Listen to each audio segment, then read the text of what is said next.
ये कहानी शुरू होती है सन 1918 से। इसी साल एक अमेरिकी राइटर जो बच्चों की कहानियाँ और कॉमिक्स लिखते थे, उन्होंने सबसे पहले इस डॉल का जिक्र अपनी किताब रैगडी आन में किया था।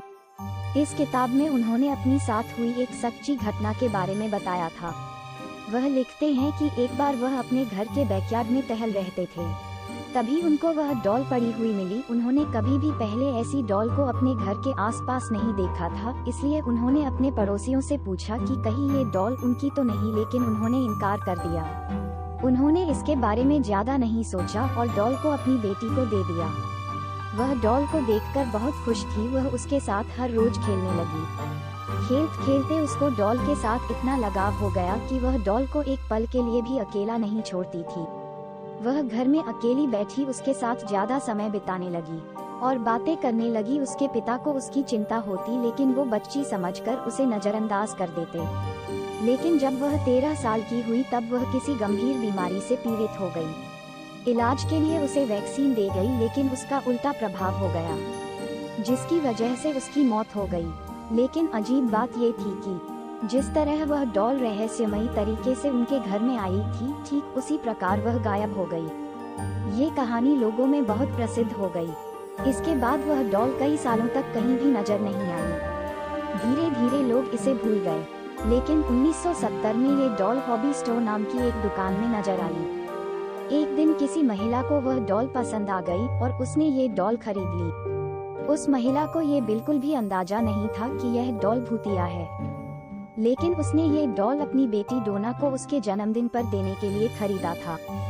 डोना उस समय नर्सिंग की पढ़ाई कर रही थी और हॉस्टल में अपनों 2 सहेलियों के साथ रहती थी। वह इस गिफ्ट से बहुत खुश थी। इसके साथ साथ वह हैरान भी थी, क्योंकि उसकी डॉल के साथ खेलने की उम्र भी बीत चुकी थी। लेकिन उसको ये तोहफा बहुत पसंद आया। उसने डॉल को अपने कमरे में सजाकर रख दिया, लेकिन उसकी दोनों सहेलियों को ये डॉल बिल्कुल भी पसंद नहीं आई थी। उनमें से एक सहेली, जिसका नाम लू था, इसको ये डॉल शुरू से ही अजीब लग रही थी और उसने डोना को ये डॉल अपने कमरे में रखने से मन भी किया था, लेकिन डोना ने उसकी बात नहीं मानी। इस डॉल के कमरे में आने के बाद अजीब हरकतें होनी शुरू हो गई। डोना ने यह नोटिस किया कि यह अपनी जगह बदल लेती थी। डोना ने ये कई दिनों तक नोटिस किया और अपनी दोनों सहेलियों को इसके बारे में बताया। डोना की सहेलियों ने उसे सलाह दी कि तुम इस डॉल को कमरे से निकाल दो, क्योंकि यह एक श्रापित डॉल है। लेकिन डोना ने उनकी बात नहीं मानी, क्योंकि वह बहुत प्रेत पर विश्वास नहीं करती थी।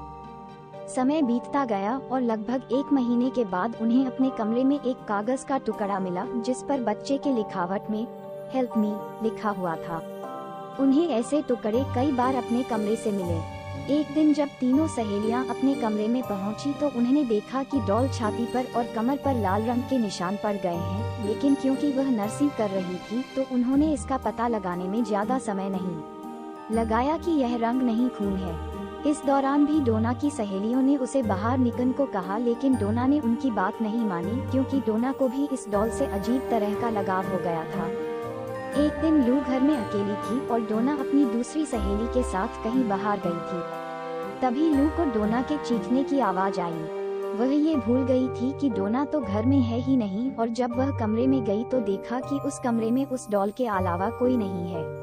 इसके बाद कमरे से लू के चीखने की भी आवाज आई। इत्तेफाक से उस समय डोना और उसकी सहेली लौट कर आ चुकी थी। उन्होंने कमरे में जाकर देखा तो लू बेहोश पड़ी थी और शरीर पर गहरे चोट के निशान थे। डोना और उसकी सहेली ने लू को हॉस्पिटल एडमिट करवाया।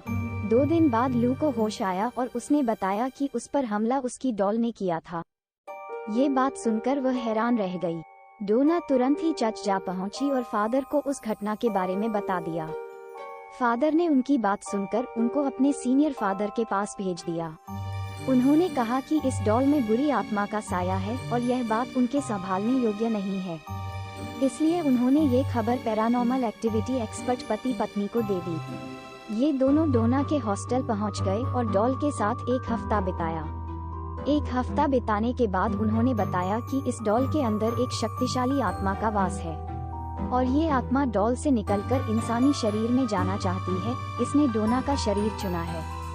उन्होंने बताया कि इस डॉल को डोना से जल्दी दूर करना होगा। ये सुनकर डोना बहुत घबरा गई और डॉल को उनके साथ ले जाने के लिए हाँ कर दी। ये पति पत्नी इस डॉल को अपनी कार में घर ले जाने लगे और रास्ते में कार ने काम करना बंद कर दिया, जिससे कार दीवार में टकरा गई। खुशकिस्मती यह रही कि उनको ज्यादा चोट नहीं आई। कार के बेकाबू होने के पीछे इस डॉल का ही हाथ था। पति पत्नी ने डॉल को तंत्र मंत्र की शक्ति से अपने वश में कर लिया और एक शीशेदार बॉक्स में बंद कर दिया।